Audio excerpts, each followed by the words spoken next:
यशवंतराव चव्हाणांना भारतरत्न देण्याची मागणी शरद पवारांनी का केली नाही असा सवाल उदयनराजे भोसलेंनी उपस्थित केलाय। यशवंतराव चव्हाणांना भारतरत्न देण्याची मागणी अजित पवारांच्या राष्ट्रवादी काँग्रेसनेही केली आहे। लोकसभा निवडणुकीच्या प्रचारात सत्ताधाऱ्यांनी शरद पवारांची आता चांगलीच अडचण केलेली आहे।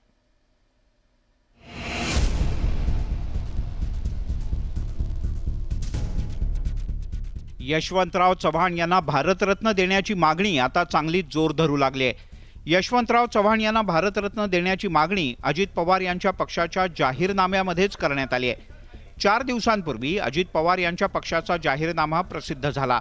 त्यात ही मागणी करण्यात आलेली असतानाच दुसरीकडे भाजपचे खासदार आणि साताऱ्यातले उमेदवार उदयनराजे भोसले यांनी सुद्धा हाच मुद्दा उपस्थित केलाय।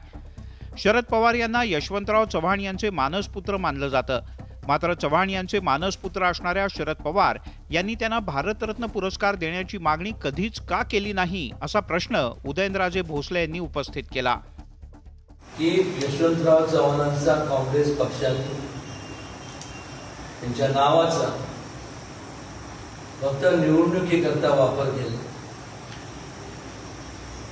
पण मात्र त्यांचे विचार हे आचरणात आणून जे विचार छत्रपती शिवाजी महाराजांचे होते पूर्ण सर्वोच्च नागरी पुरस्कार देऊन भारतरत्न हा पुरस्कार देऊन त्यांना सन्मानित करावं।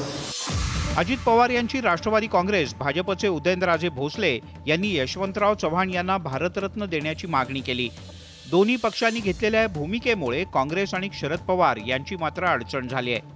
आपण यशवंतराव चव्हाणांना भारतरत्न द्या, आम्हाला पण आनंद होईल, आम्ही पण त्याच्या पाठीशी आहोत, पण मोदीजी आणि भाजप हे खऱ्या अर्थानं यशवंतराव चव्हाणांच्या विचारावर चालतं का?